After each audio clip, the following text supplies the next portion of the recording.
bringing them back home, bring all the hostages, the 134 Israeli hostages held in captivity by the Hamas, both sides of this conflict, we have to bring them all back home.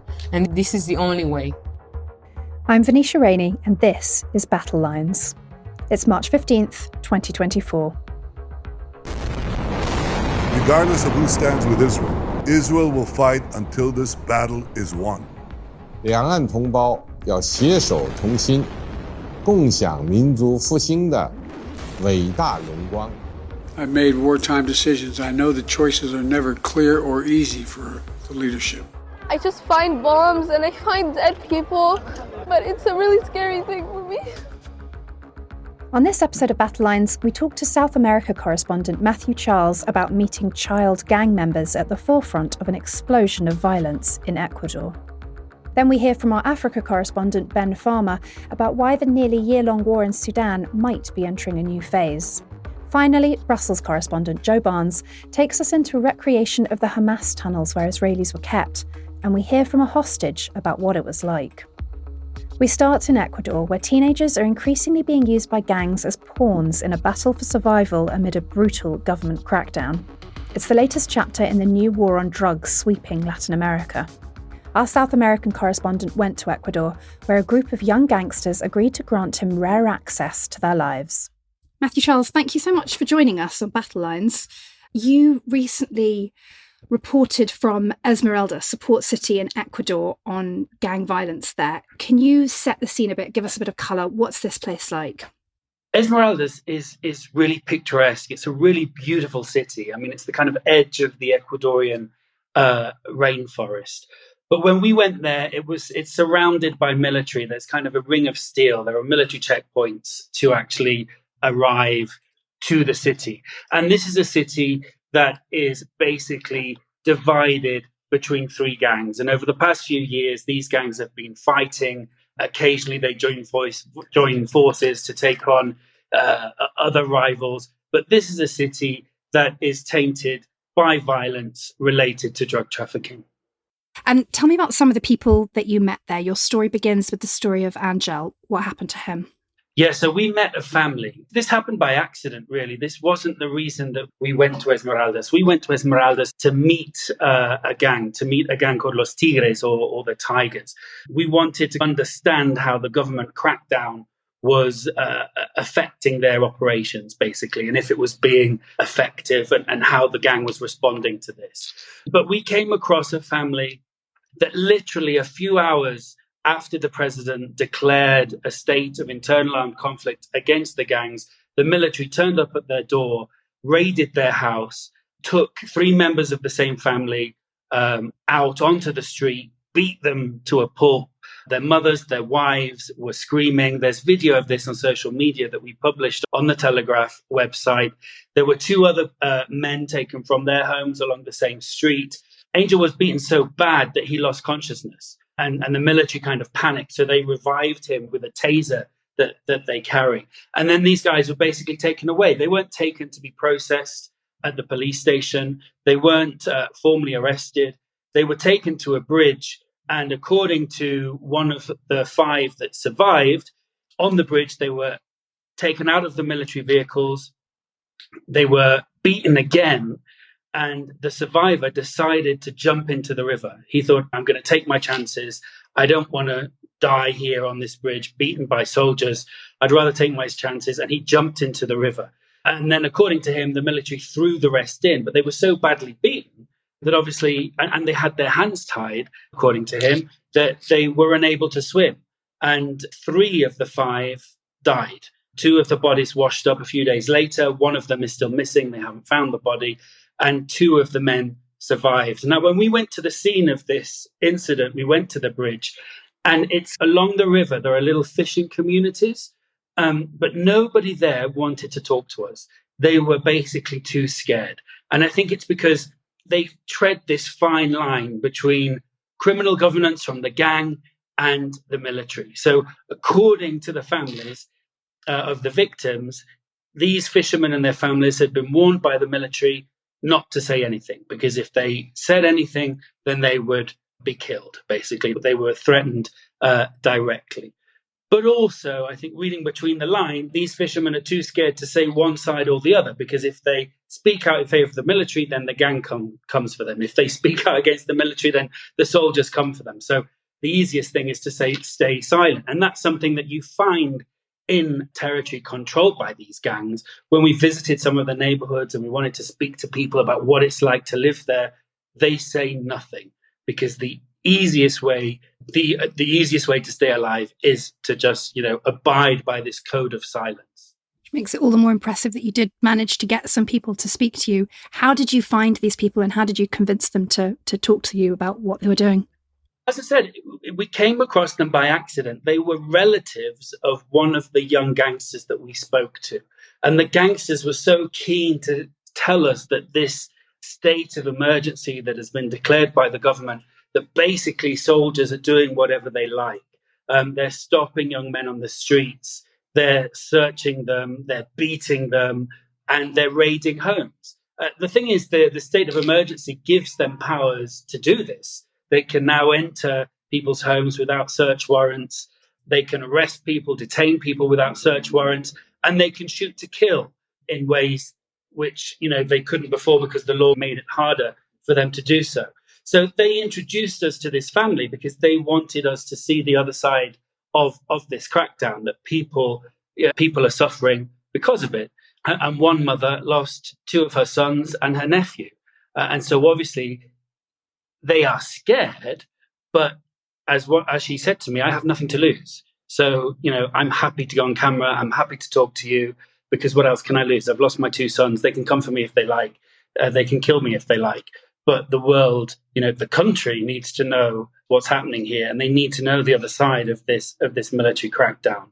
And I think that's really interesting, obviously from the human angle. But I think in Ecuador, there is not much sympathy for these guys, especially after what happened at the beginning of the year, when they went on the rampage and started shooting at innocent people, invaded a TV news bulletin. These guys have really been demonized, and the government now calls them terrorists. And I think, this is language that is now used in the media, in the mainstream media in Ecuador, without even challenging or questioning this terminology. So I think that illustrates the kind of climate that there is in Ecuador, and the support that exists for the president and his crackdown. And I think there's not much sympathy for people on the end of it. I think there's a kind of, we need to accept this as collateral damage if we want this country to be a safer place. And I think that's really dangerous territory, as we've seen in other places in Latin America, as we've seen in El Salvador as well. You mentioned El Salvador. Now, a lot of our listeners will remember the pictures and videos of the shiny new mega prison they've built to lock up hundreds of gang members in a quite similar crackdown. Critics describe that as a black hole for human rights. Is the same thing happening in Ecuador? The number of arrests and the scale of arrests is not like we saw in El Salvador, for example. And that's mainly because Ecuador doesn't have the prison capacity yet. It is trying to build new prisons, but there have been tens of thousands of arrests. The allegations of human rights abuses are just starting to emerge. So there's a human rights organization based in Guayaquil called CDH in English. It's known by its acronym. And they've alleged massive torture in the prisons already.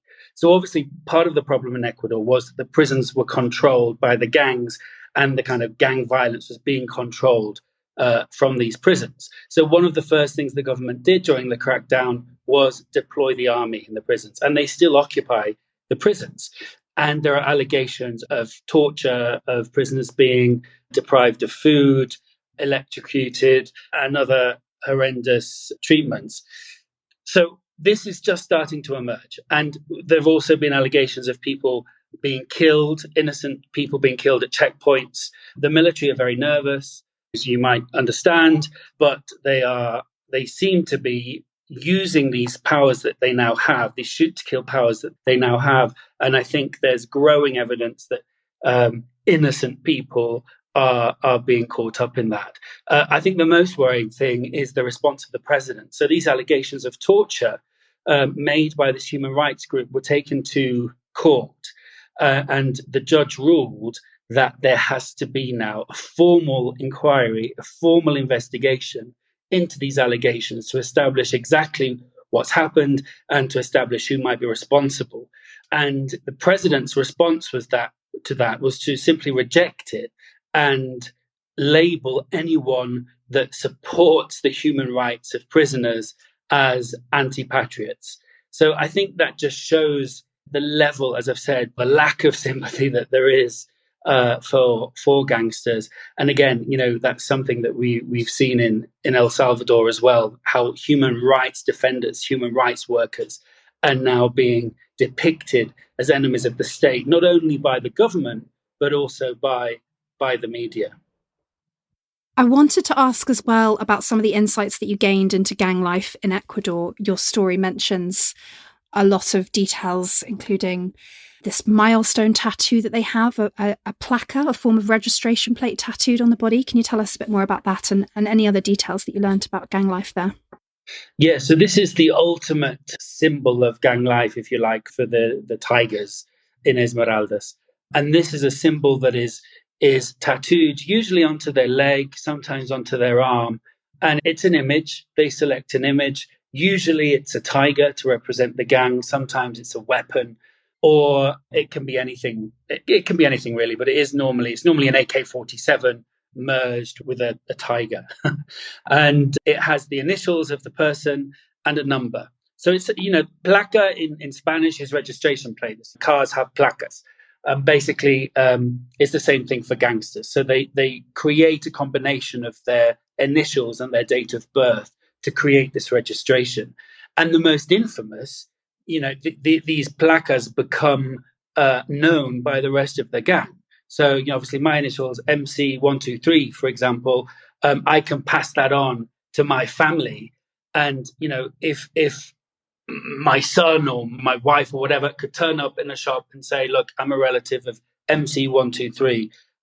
So, you need to hand over $50 now or face the consequences. So these placards are used by family members as well to kind of exert power over the community. And what you talk about gang life revolving around missions, and one of the worst ones is a suiza. Can you explain what that is? Yeah, so I think the structure of the Tigres is pretty loose. So they're divided into kind of neighborhood groups. So there's a commander of the neighborhood, and then within the neighborhood, there'll be several groups of 4 or 5 individuals, and these groups are called combos. And they basically complete missions. They're given missions by the commander. And those missions fall into 4 different categories. One is move, which is to kind of, these are the labels that they use. So mover is to move, which is it means to traffic drugs around the country, around the neighborhood, around the town. The other is to sell the drugs. The other is to charge extortion, because obviously they charge shops, businesses, and even residents certain amounts of money that can be daily charges or monthly charges, and then kill. They have this system like any other gang of sicariato. They use young men to basically target and murder their rivals. But they have this kind of word, like a Swiss mission, they call it. And it's a play on 2 words. Suiza is a play on 2 words. It's a play on suicide, because they think that the mission is so difficult that they could be killed doing it. But it's also a reference to Switzerland and its assisted dying laws, where you can go and where euthanasia is permitted, basically. So it's a play on those 2 words.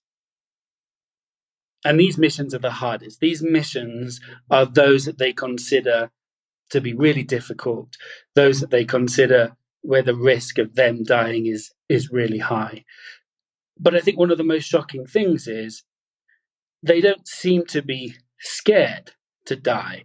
And often, I've spoken in the kind of 10 years that I've been covering Latin America and have worked with gangs, you always hear that, I'm not scared. And it's often a bravado. But one thing that struck me with them is that they really seem willing to give their life for a cause that I'm not convinced that they really understand. I think it's something that's given them a sense of purpose. It's something that's given them a sense of being, and they seem to be able to, or they seem to be able to want to fight and defend that even to the death. You mentioned drugs, and we should talk about sort of what's at the heart of all of this gang violence, and that's the trafficking of cocaine, right? Ecuador has become a key cocaine pipeline into the US and Europe, and is now one of the most dangerous countries in Latin America, more dangerous than Colombia, I believe now. What's driven this change that we've seen? I think two things. So drug trafficking in Ecuador is not new. It's happened for years. What's new is the kind of rivalry that exists. And in a nutshell, it has become increasingly difficult for the gangs and cartels that operate in Colombia to export cocaine because of increased operations by law enforcement on the Pacific coast and the Caribbean Sea. And so it's become increasingly difficult. So they've had to look for alternatives. So they've moved south, and not just to Ecuador, but obviously Ecuador is the closest country. Ecuador is also a neighbor of Peru, where a lot of the world's cocaine also comes from. So Ecuador provides an exit. Its coastline provides access to the sea, up to Central America and the US, but it also provides access to shipping routes to Europe. And so Mexican cartels, European mafia groups from Albania and other Eastern European countries have increased their operations in Ecuador. But what they need to move their drugs through the country are foot soldiers, if you like. They hire street gangs to ship the drugs through and to provide security. And in Ecuador, there was basically one gang that dominated the whole kind of criminal underworld until about 4 or 5 years ago. And they are called Los Choneros. And basically what happened was some commanders of Los Choneros saw the amount of money that was now becoming available to move these drugs around, and they wanted a piece of the pie, and basically created splinter groups. And the Choneros fragmented, and Los Tigres, the Tigers that I was talking about earlier, the gang that we met in Esmeraldas, are one of these splinter groups that formed as a result of the Choneros breaking up. And that's why we've seen so much violence, because these gangs are fighting for territory, for control, because the more territory they have, the more drugs they can move and the more money they get. It's as simple as that. And what are the prospects for this issue to be addressed? You mentioned Daniel Noboa's crackdown, declaring a state of emergency, which I believe has just been renewed again. What else can he do? What else can be done? It's really difficult because obviously the government strategy right now is militarization. It's army on the streets, army in the prisons. But that's not sustainable. It's not sustainable for any country, but it's certainly not sustainable for Ecuador because it simply doesn't have the resources. So it's dependent on support from countries like the US to continue these military operations. Experts will tell you that these kinds of crackdowns only really work in the short term, because unless you tackle gang violence from a kind of structural perspective and tackle the kind of deep-rooted social issues like unemployment, weak education systems, then you're unlikely to have a lasting impact on gang violence. I think Daniel Noboa's strategy, he only has a year of his term, right? So his strategy is short term. He needs to show wins. He needs to show that his policies are being effective, because he can then use that to run, he can use that as the basis for his presidential campaign next year. So I think that the more difficult questions will come for him next year. But right now, I think the government strategy is, let's show this is working. Let's make Ecuador a safer place. Let's cut murder rates. Let's make people feel safer, and they'll vote for us. And I think it's basically short-termism. And the analysts that I spoke to kind of agreed with that interpretation, because they felt that this state of emergency, the kind of declaration of war, if you like, was declared without any preparation. Once a gang invades a TV news bulletin live on air, you have to show your people, you have to show the citizens that the state is in control, because it looked like the gangs had taken over. So in some ways, he had no response, no choice but to respond by deploying the military. But the argument is that he's done that without any clear strategy, and especially in the prisons. He's taken back control of the prisons, but that is reliant on a military occupation. And that's not sustainable. And one of the other criticisms of this policy is it's attacking kind of gangsters on the street, if you like, but they're only part of the problem. It's probably, you could argue they're the smallest part of the problem, because even though this policy, this hardline crackdown is being implemented, even though thousands of gangsters are being arrested and murder rates have been cut in the cities, drug trafficking continues. The number of tons of cocaine being seized is the same as it was last year, because drug trafficking is not just these kids on the street, and they are kids. Drug trafficking is also related to corruption at the highest levels of the state, judges, police officers, officers in the armed forces. And until you can tackle that, you will always have a drug trafficking issue. And so far, the government has shown little will or little capacity, lack of capacity to be able to tackle corruption at the highest levels, although some judges, some prosecutors, and some naval officers have been arrested as part of this crackdown. Thank you so much for joining us, Matthew Charles, and our listeners can read his dispatch from Ecuador up on our website now. Now to Sudan, where civil war has been raging for 11 months between the National Army and the paramilitary Rapid Support Forces group. Calls for a ceasefire to coincide with Ramadan have gone unheeded, even as the country faces a large-scale humanitarian crisis. This week saw a victory for the army that may herald a shift in the war. I spoke to our Africa correspondent, Ben Farmer, to find out more. What is going on in Sudan at the moment? Obviously, the conflict has been going on there now for nearly a year. What's been happening recently? Well, yes, so there's a lot of conflict in the world at the moment, but this war in Sudan is one of the low-profile ones and one of the less-known ones. It's been going on for 11 months. It's a war between the army and a paramilitary group called the RSF, the Rapid Support Forces. It's been back and forth between the two, the RSF having the upper hand at times, the army having upper hand at times. But in recent weeks, we've seen the army take back some of the gains that the RSF have made. So we saw, for example, soldiers from Sudan's army of this week recaptured the headquarters of the state broadcaster in the city of Omdurman, which is just across the Nile from the capital, Khartoum. So that's really quite a big victory for the army. And why are we seeing this sort of shift in the fortunes of the government army? Analysts say fundamentally neither side is powerful enough to dominate, and each side is reliant on backing from allies outside the country. And as that backing ebbs and flows, then their fortunes on the battlefield are changing as well. And what are the factors that are fueling this conflict? I know we've previously talked about the involvement of the UAE. Is Sudan a proxy war for bigger countries in the region and further afield? Yes, I think that's one of the big worries, is that there have been a lot of peace efforts and attempts to get negotiations going, because one of the big worries is that if you have sides stepping in and picking factions and it becomes a proxy war, then it will become much bloodier and much more difficult to stop. And I think that's already happening to some extent.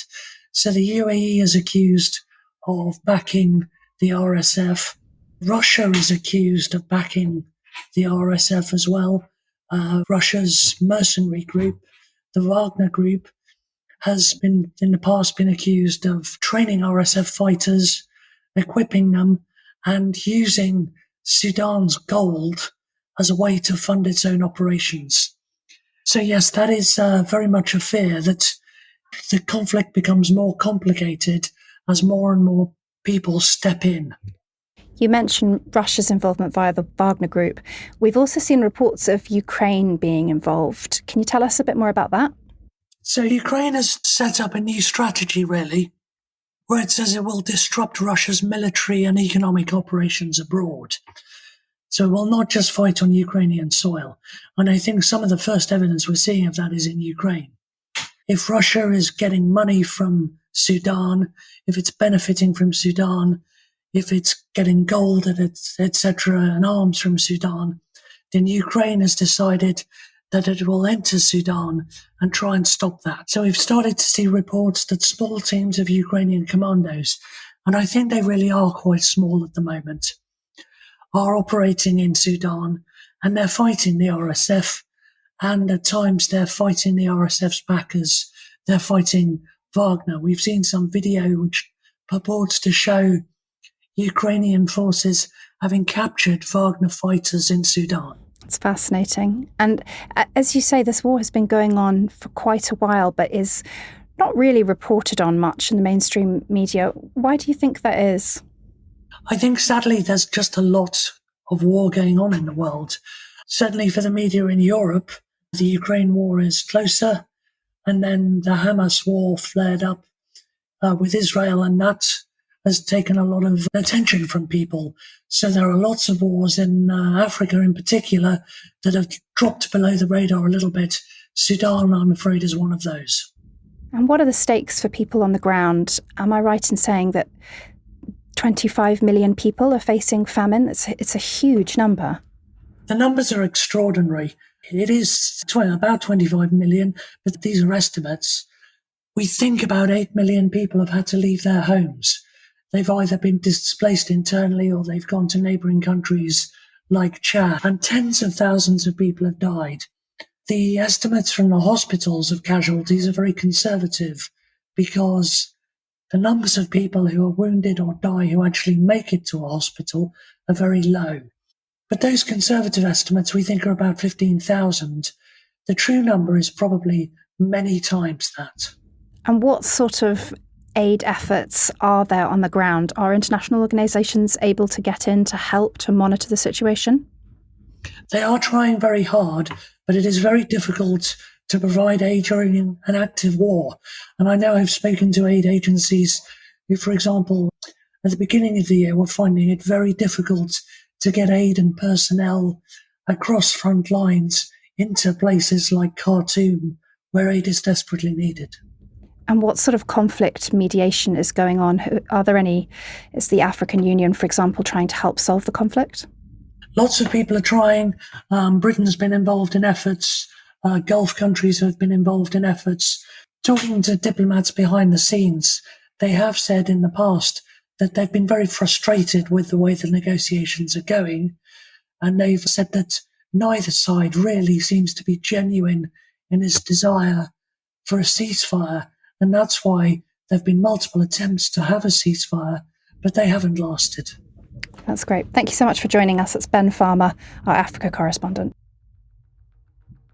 Coming up after the break, we hear from an Israeli nurse who was taken hostage by Hamas on October 7th. Don't go away.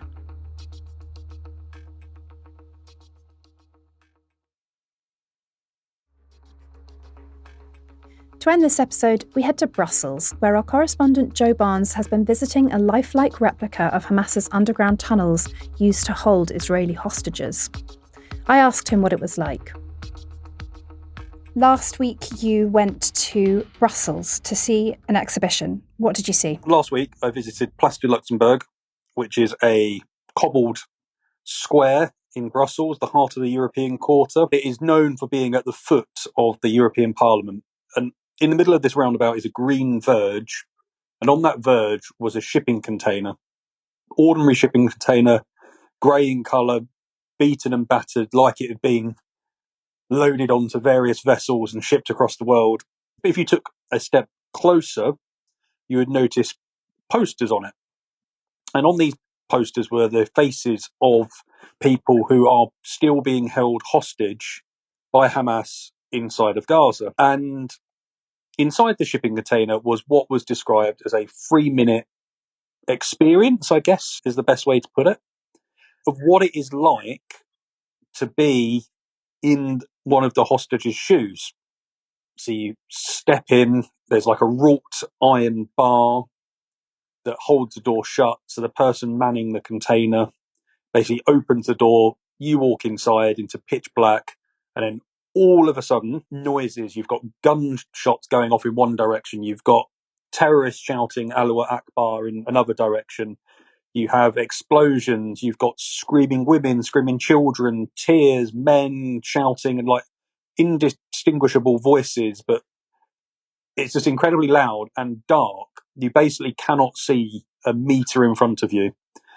And this is what they perceived the initial experience of what it was like to have been kidnapped on October the 7th and then basically taken across the border from southern Israel into Gaza. Many people were taken into either hospitals, warehouses, I've had it described to me as, and other sort of civilian homes which had access to that sort of vast labyrinth, which is Hamas's underground tunnels underneath Gaza. And then, as the noise dissipates, lights sort of come on. It's still very low level. It's dingy. It's damp. It was quite a hot day in Brussels that day. I think it was about 15 degrees. So quite nice winter sun. So you almost got a feel of the humidity, because I attended the exhibition quite late. I think it was about 2:30, 3:00 in the day. So the sun had been baking down on the container all day. But yeah, as the light came on, and I say lights, it was two bulbs, two LED bulbs, which were very, very dim. You could kind of make the outline of what was a toilet, like very grubby, very disgusting, sort of still a state. A green Hamas flag above it. Then as you sort of moved further into the container, you came into a room, and on the floor was a really grubby mattress. Basically, you wouldn't be, as I'm 5'8". I didn't have enough clearance to stand up, so I was kind of hunched over, which is a very unusual experience for someone that is 5'8". But then there's also a sort of a grubby mattress on the floor. It was covered in stains, filthy, but it wouldn't have been long enough for me to lay out flat. I would have had to have curled up on it. And that is sort of a mattress that has been described by people held hostage and who have been freed about essentially what they had to live on when they were under the ground there. And you met someone there, didn't you? Tell us about Neely Margalit. Yeah, so I actually didn't meet her at the exhibition. I met her at I won't mention where for security reasons, because it's a sort of a Jewish hotspot in Brussels, where many of the people work and live around there are quite scared for their security because of what they see as rife anti-Semitism in Belgium. But yeah, I met Neely, who was kidnapped on October the 7th. She was taken across the border into Khan Yunis and taken into a warehouse, which I described. And there she was sold by the people who took her hostage from her kibbutz, which is about less than a mile from the border fence. And she was sold into captivity to Hamas and spent about 54 days underground living in captivity before essentially the first prisoner swap, before the first hostages were released as part of a wider deal between Hamas and the Israeli authorities.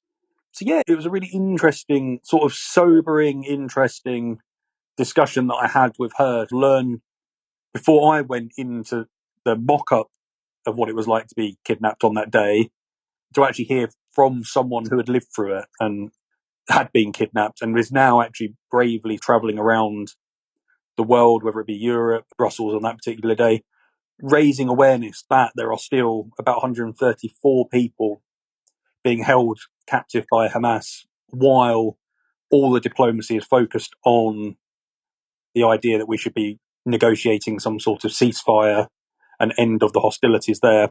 And like many Israelis, the argument is, please do not forget these people. They are the priority. And until we get guarantees from Hamas that they are actually going to be allowed to leave and come back to the safety of Israel, or if they want to move elsewhere, we can't agree to a ceasefire. What was she like? Can you tell us a bit more about what her manner was like, what it was like to meet her? So I think the first thing to say about meeting Neely was how humbling it was. What really stuck out when I walked into the same room as her to meet her was just how brave she was. We look at the debates raging in London about it becoming a no-go zone for Jews during pro-Palestinian marches. There are similar concerns amongst the Jewish population in Brussels, and that has been a long-held concern much before October 7th. Then you had Neely travelling around to raise awareness for the 134 hostages who are still being held captive by Hamas in Gaza. And the security concerns, despite her travelling around are still incredibly great. So earlier I was told that the container exhibition that I visited could only be open in Brussels between 11:30 and 3:30 because there are security fears over its safety. The Israeli embassy had basically been warned by the authorities in Brussels that it was a target and it couldn't stay there any longer. Just for some context, in Geneva, it was left in the same place for 2 weeks. As I was saying, despite those concerns, what I soon realised about Neely was just how calm she was, despite telling such a tragic and traumatic story. It wasn't glorified in any way. I gave her the opportunity to really sort of almost make it a Hollywood film script, but she refused to, and I said, look, I think I asked her, what was your darkest moment? She was like, there wasn't. I just did what I did to survive. It was just natural instincts to survive these terrible conditions. What we spoke about initially, and I think the standout is how we topped on in the newspaper story, was how she negotiated with her captors to basically encouraged elderly hostages to keep fit in the Gaza tunnels. She speaks about this narrow, dark passageway that's 72 steps long from end to end.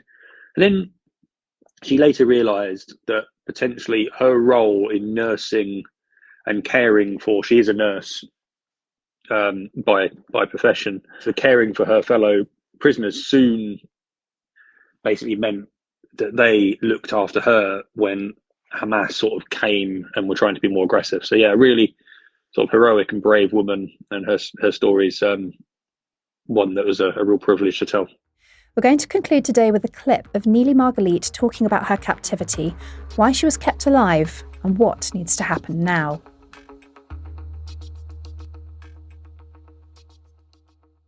We have very little food, like a bowl of rice once a day and half of pita bread. There was no running water in the toilet. There was like on and off running water. So in the days that we didn't have water, we just flushed the toilet once a day. So we suffered from very poor hygiene, which make us all have, we all had stomach issues. There was not enough oxygen. Once you don't have enough oxygen in your blood, then the heart starts to beat faster, which raises the blood pressure, which puts some extra stress on the heart. The only light we had, it was during nighttime, it was only flashlight. I speak for myself, and I was with a group of elderly people in Jordan, the Thai people. I was with that group, and we are tight community. I believe that the fact that we are a group of tight community protect us in some kind of way. These were all, again, very elderly people, and I was as a nurse. The fact that I treated them, they never once saw a doctor, so they rely on me that I will take care of them. And that was my job. In some way, they tried to keep me safe and sound. I didn't suffer from any kind of physical violence. There was a lot of, mentally abuse and emotionally abuse and telling me lies. I remember that I always told them, my father is dead. And one time I got broken because of that. It was really hard for me. And so what they did, they whispering around this room, what to do, and then they told me, oh no, he's not dead. See, he's on the list.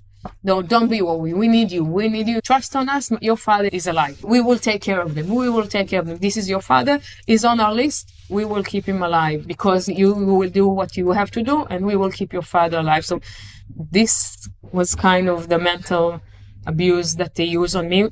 I believe that I am not a politician. My message is that bringing them back home, bring all the hostages, the 134 Israeli hostages that been held in captivity by the Hamas, is the only way to start to be.